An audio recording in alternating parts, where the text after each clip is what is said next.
Assalamualaikum warahmatullahi wabarakatuh. Waalaikumsalam. Bismillah, alhamdulillah, wassalatu wassalamu ala rasulillah wa ala alihi wa sahbihi wa mawalah wa la hawla wa la quwata illa billah. Rabbi syrah li sadri wa yassir li amri wahlul uqdatam min lisani yafqahu qawli, amma ba'd. Para pemirsa Warta Bromo dimanapun Anda berada, alhamdulillah pada sore hari ini kita bisa mulai kajian kitab fikih, kitab Fathul Qorib yang terselenggara atas kerjasama Warta Bromo dan Aswaja NU Center Kabupaten Pasuruan. Kajian kita yang diadakan setiap Rabu sore ini insya Allah akan kita isi dengan pengajian kitab Fathul Qorib.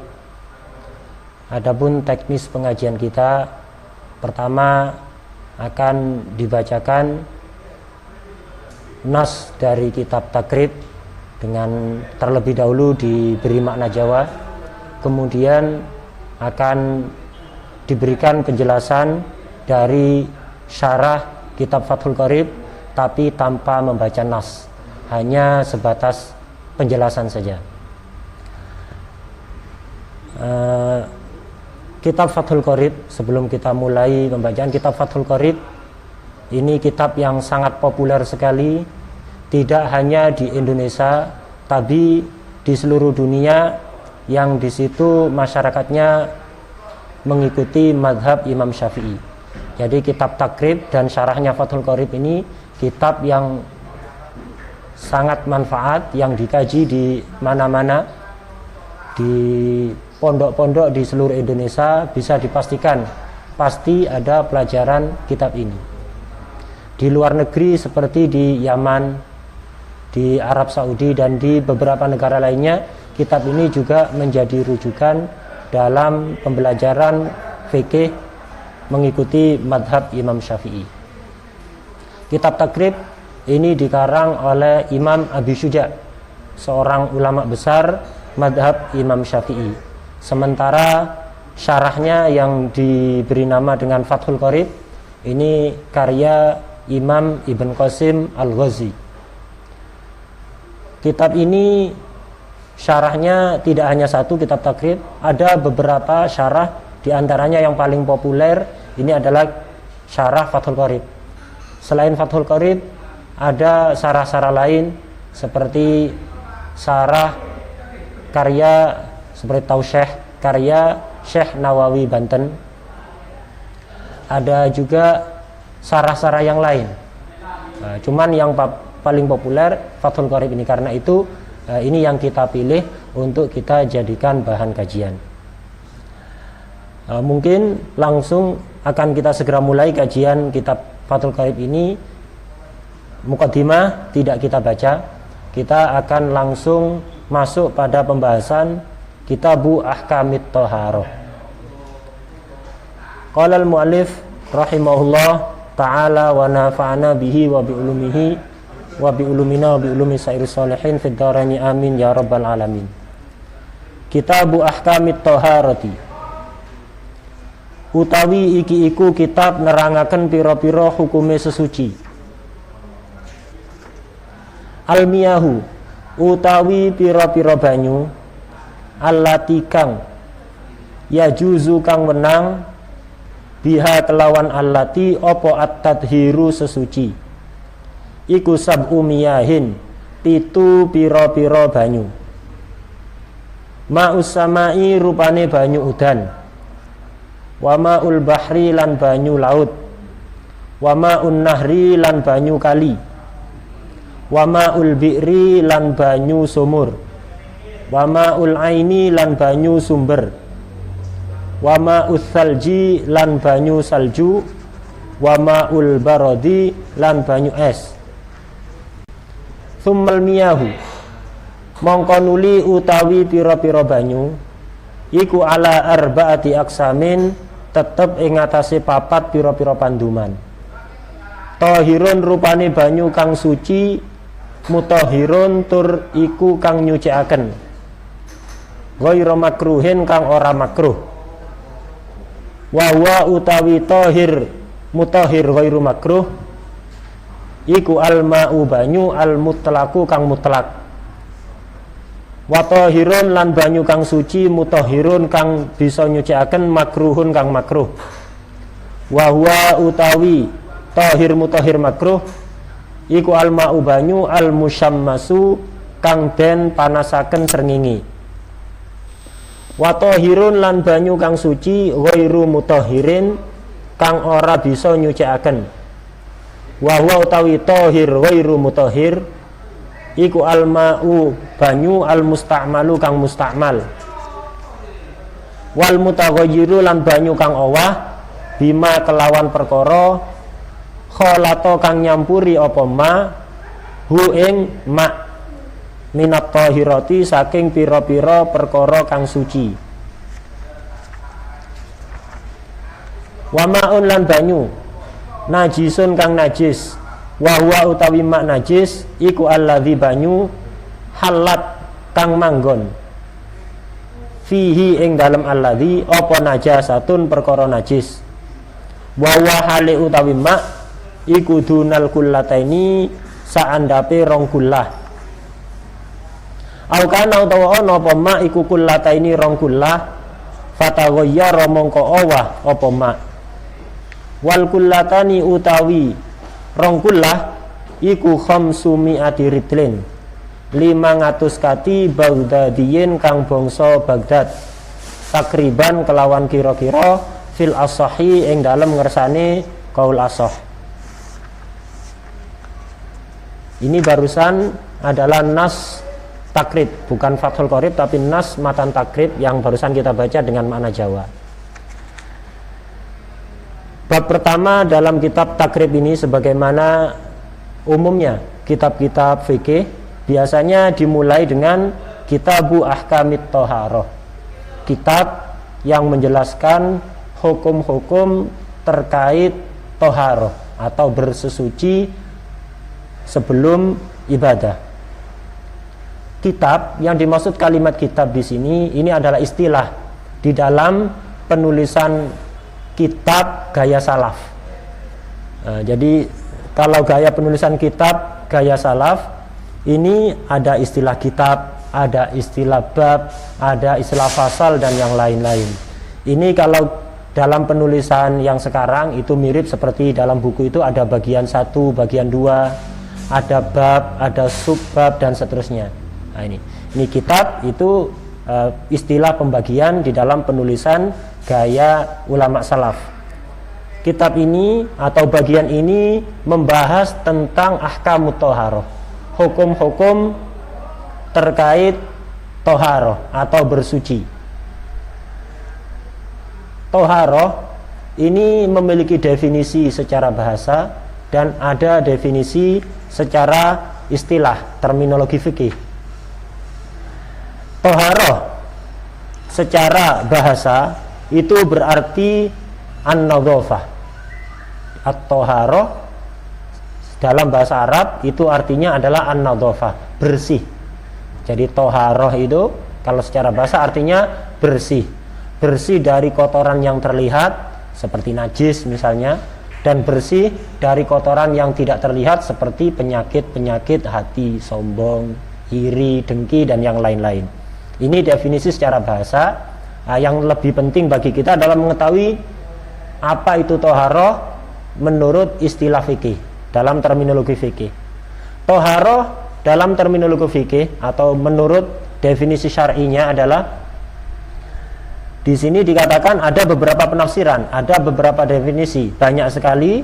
Di sini sebutkan salah satu yaitu fi'lu ma tustabahu bihis sholatu ay min wudu'in wa ghuslin wa tayammumin wa izalatu najasatin. Definisi thaharah, definisi syar'i yang disebutkan di dalam kitab Fathul Qorib adalah fi'lu ma tustabahu bihis shalah, melakukan sesuatu yang menyebabkan sholat diperbolehkan. Melakukan sesuatu yang menyebabkan sholat diperbolehkan.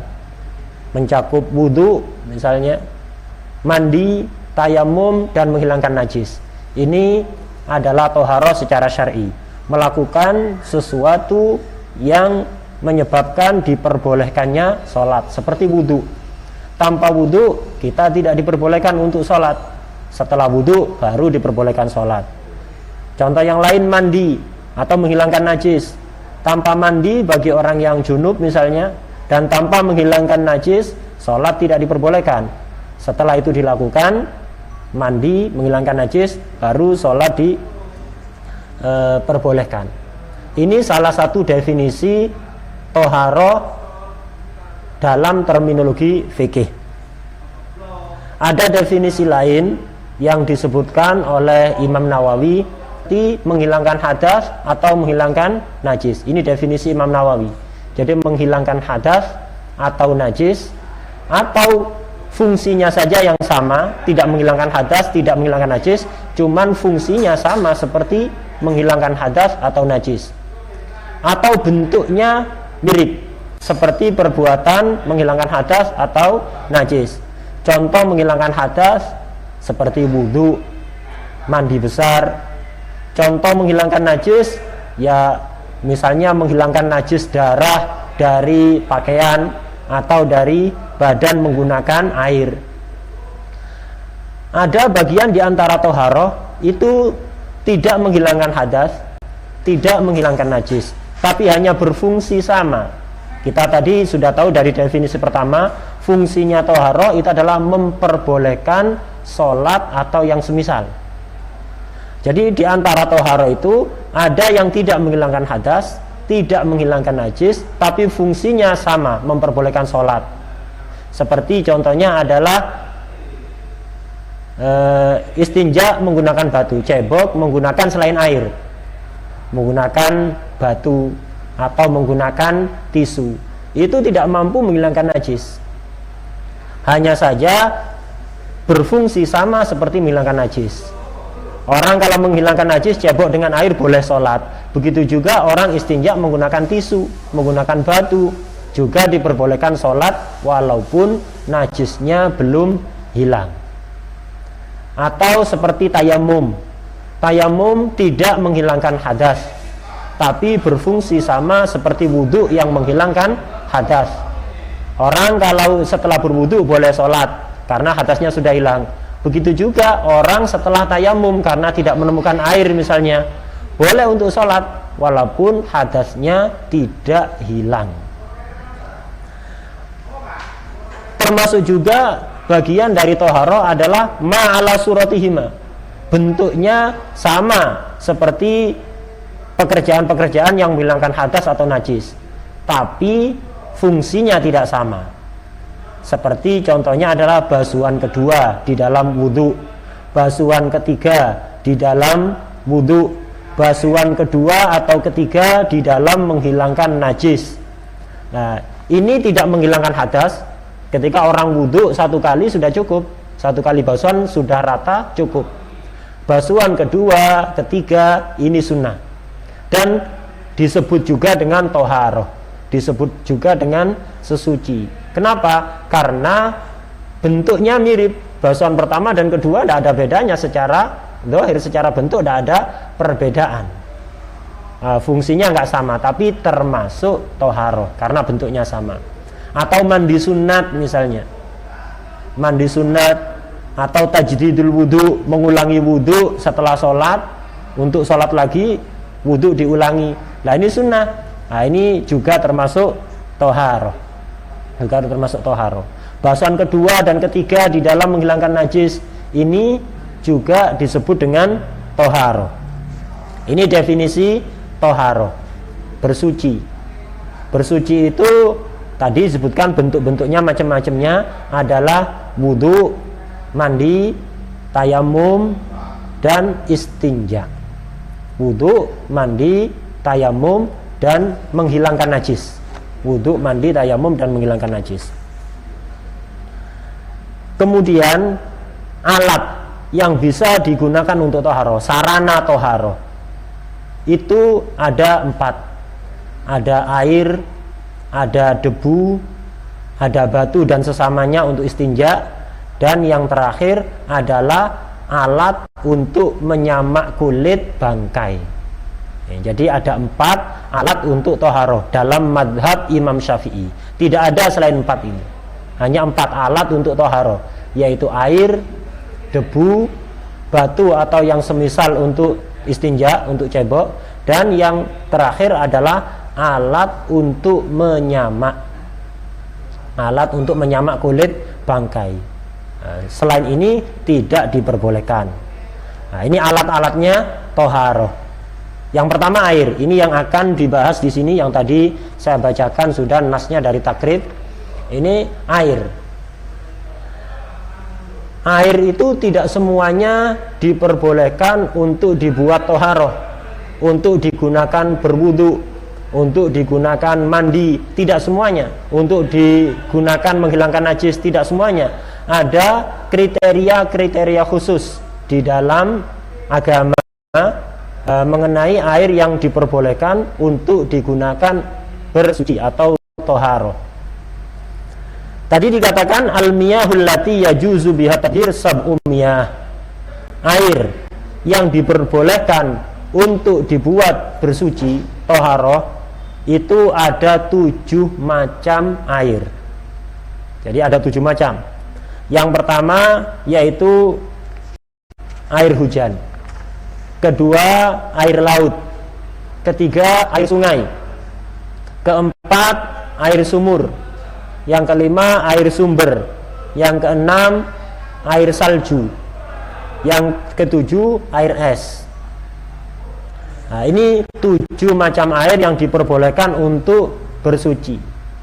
7 macam ini sebenarnya bukan bermaksud untuk membatasi bahwa yang diperbolehkan untuk toharoh hanya 7. Selain 7 berarti tidak boleh, tidak. 7 macam ini adalah air yang paling lumrah digunakan. Seandainya ada selain 7 ini bagaimana? Diperbolehkan, tidak ada masalah. Jadi 7 ini disebutkan karena ini yang paling lumrah dipakai, yang paling lumrah digunakan. Selain 7 ini masih ada air yang boleh untuk digunakan toharoh atau bersuci. Seperti misalnya air embun. Tadi tidak disebutkan air embun atau air-air yang lain, air-air yang lain. Nah ini. Jadi ada 7 tadi air hujan. Jadi air hujan boleh digunakan untuk bersuci. Walaupun ketika turun itu airnya sudah tidak jernih misalnya karena terpengaruh apalah polusi udara atau yang lain, airnya sudah tidak jernih, tetap boleh digunakan untuk bersuci. Air laut walaupun asin boleh untuk wudhu, untuk menghilangkan najis boleh menggunakan air laut. Air sungai juga boleh digunakan. Air sumur walaupun semenjak air itu nyumber di sumur itu sudah nggak normal, misalnya nggak jernih, rasanya juga agak beda. Seperti misalnya sumur-sumur yang ada di daerah pesisir misalnya, kadang airnya itu agak hitam, nggak apa-apa, digunakan untuk wudhu, untuk mandi, untuk menghilangkan najis.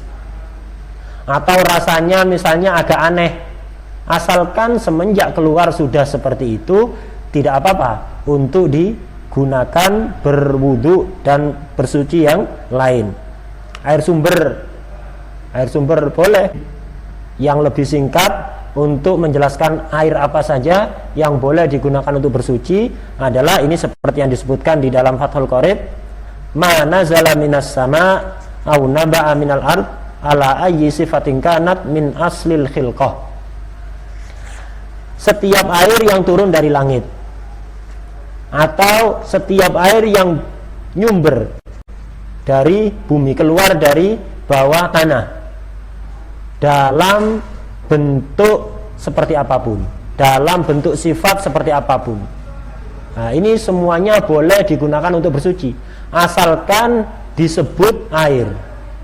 Jadi air apa saja yang turun dari langit, air apa saja yang turun dari bumi, walaupun warnanya tidak normal, warnanya tidak jernih, warnanya misalnya hitam, coklat, atau agak kuning misalnya, baunya juga agak aneh, rasanya agak aneh, selama itu masuk dalam kategori air, maka diperbolehkan untuk digunakan toharoh atau bersuci.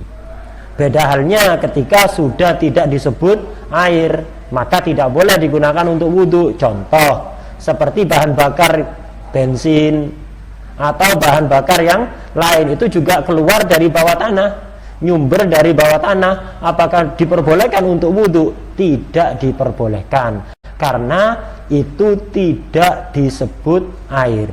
Jadi walaupun sifatnya aneh, baunya aneh, itu boleh digunakan berwudhu selama, dengan catatan, selama masih masuk dalam kategori air. Kalau tidak disebut air, seperti disebut bensin atau yang lain, maka tidak bisa digunakan untuk bersuci. Kemudian di dalam kitab takrib, air dibagi menjadi bagian yang lain. Jadi ada pembagian lain terhadap air, di situ dibagi menjadi 4. Jadi air yang boleh, air yang akan kita gunakan untuk bersuci itu secara umum dibagi menjadi 4 macam. Ada air suci, airnya suci dan bisa mensucikan, dan juga tidak makruh untuk digunakan. Jadi air suci, mensucikan, tidak makruh untuk digunakan. Ada yang kedua nanti, air suci dan bisa mensucikan perkara lain, tapi makruh untuk digunakan. Ada yang ketiga, air suci, cuman tidak dapat mensucikan perkara lain. Jadi suci dibuat masak boleh, diminum boleh, tapi tidak boleh digunakan untuk mensucikan benda lain, baik itu untuk menghilangkan hadas atau menghilangkan najis. Yang terakhir, yang keempat nanti, ada air najis. Air najis, jadi airnya tidak suci, dan apalagi untuk mensucikan yang lain. Dirinya sendiri saja tidak suci, gimana bisa mensucikan yang lain? Nah, yang pertama, di sini katakan summal miyahu ala arba'ati aqsam, tahirun mutahhirun ghairu makruhin wa huwal ma'ul mutlaq. Air suci dan mensucikan. Airnya suci, diminum boleh, dibuat masak juga diperbolehkan, dikonsumsi boleh, dan bisa mensucikan perkara lain, dan juga tidak makruh untuk digunakan. Yaitu apa? Wahwal ma'ul mutlak, yaitu air yang mutlak. Ini air yang suci dan mensucikan dan tidak makruh untuk digunakan. Air mutlak. Apa itu air mutlak? Air mutlak yaitu air yang tidak harus ada embel-embel di belakangnya. Air gitu saja. Artinya air itu ketika disebut air, menurut ahlul urfi wal lisan, menurut para ahli fikih dan menurut ahli bahasa sudah tepat. Nah, jadi air, disebut air gitu saja sudah tepat menurut ahli fikih dan ahli bahasa. Nah, inilah air mutlak. Ini untuk mengecualikan air-air yang harus dikoyiti, yang harus diberi embel-embel di belakangnya. Tanpa embel-embel tidak benar. Itu menurut ulama fikih dan ulama ahli bahasa. Contoh misalnya, air kuah misalnya, atau air mawar, atau air apa saja yang ada embel-embelnya. Air kopi. Nah ini. Jadi ada segelas kopi, ini kalau disebut air begitu saja, menurut para ulama nggak tepat. Jadi harus ada embel-embel, air kopi, nah, air teh, air kuah, air degan. Lah ini tidak boleh digunakan untuk toharoh. Kenapa? Airnya tidak mutlak. Di belakangnya harus ada embel-embel. Nah, siapa yang menjadi ukuran air ini di belakangnya ada embel-embel atau tidak? Bukan semua orang, tapi khusus ahlul urfi wal lisan. Ahlul urfi maksudnya ahli fikih, ahlul lisan maksudnya ahli bahasa. Jadi ahli fikih dan ahli bahasa yang menjadi ukuran apakah air ini di belakangnya harus diberi embel-embel atau tidak. Ini yang disebut dengan air mutlak. Kalau seperti air laut, Nah, air laut itu, embel-embel laut di belakangnya itu tidak harus disematkan menurut para ulama dan menurut ahli bahasa. Jadi air laut itu seandainya disebut air begitu saja bisa dibenarkan menurut para ahli fikih dan ahli bahasa. Maka termasuk air mutlak. Beda kalau air degan, maka tidak bisa, harus ditambah embel-embel degan.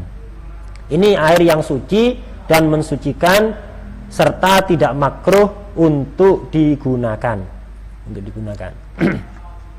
Yang kedua adalah watahirun mutahirun makruhun. Air suci dan mensucikan tapi makruh untuk digunakan.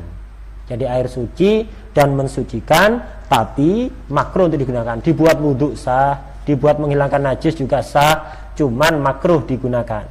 Yaitu apa? Wahwal ma'ul musyammas, air yang panas karena matahari, bukan dipanaskan dengan mesin pemanas, tidak ada masalah itu. Ini air yang panas karena matahari. Ini sah, dibuat berwudhu sah, dibuat mandi juga sah, dibuat menghilangkan najis sah, hanya saja makruh. Cuman ada beberapa syarat. Untuk makruh ada beberapa syarat. Di antara syaratnya adalah air yang panas karena matahari ini makruh digunakan ketika ada di wadah logam. Ada di wadah logam. Jadi berada di wadah logam kemudian kepanasan oleh matahari, terpanaskan oleh matahari. Ini makruh. Kenapa? Karena menurut para ulama logam ketika kepanasan matahari, terpanaskan oleh matahari, kemudian di situ ada air, nanti ada zat-zat berbahaya yang campur larut ke dalam air yang kemudian nanti dikhawatirkan berbahaya untuk kesehatan. Nah ini, kalau misalnya wadah-wadah yang lain selain logam, maka tidak makruh. Misalnya di jeding yang terbuat dari semen, di kamar mandi terbuat dari semen, airnya terpanaskan oleh matahari, tidak makruh. Jadi digunakan untuk wudhu tidak makruh. Yang makruh ketika wadahnya terbuat dari logam, seperti besi atau yang lain. Ini yang pertama. Kemudian yang kedua, makruh digunakan ketika airnya masih panas.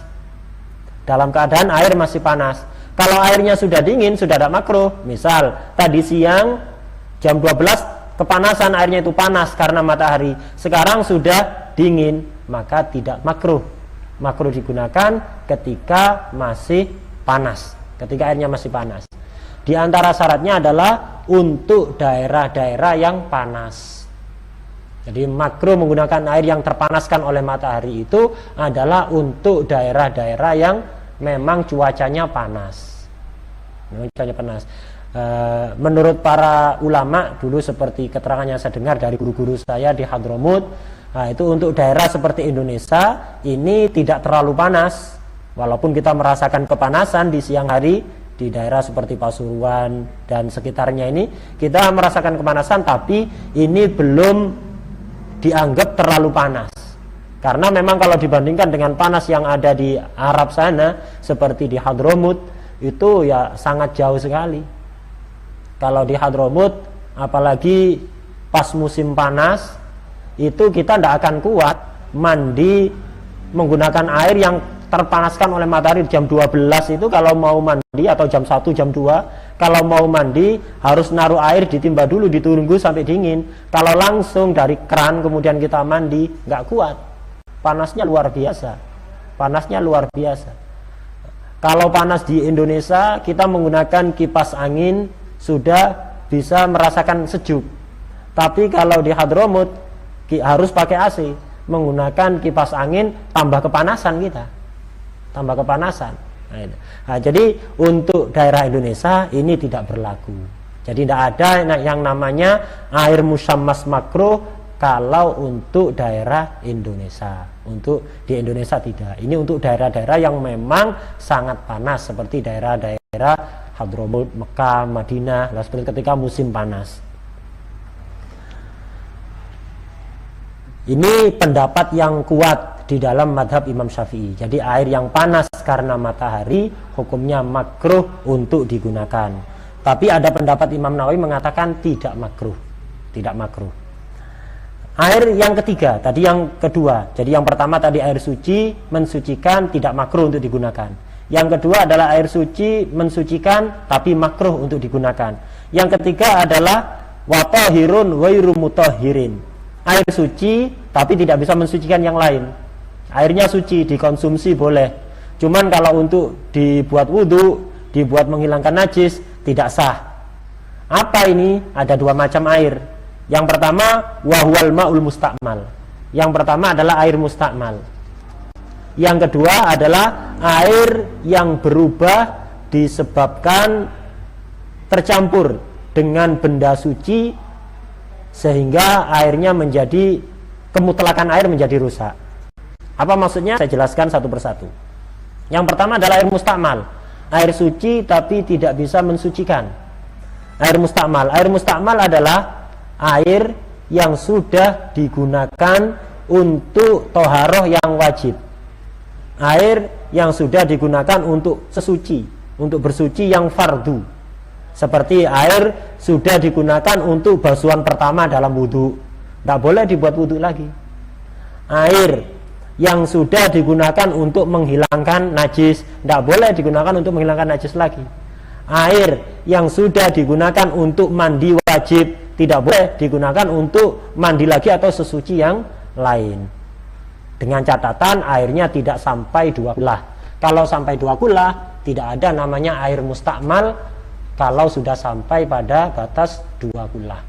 Nah, ini yang pertama.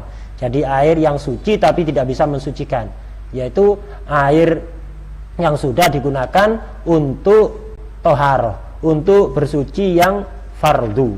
Yang kedua, wal mutaghayyiru bima khalatahu minat tahirat.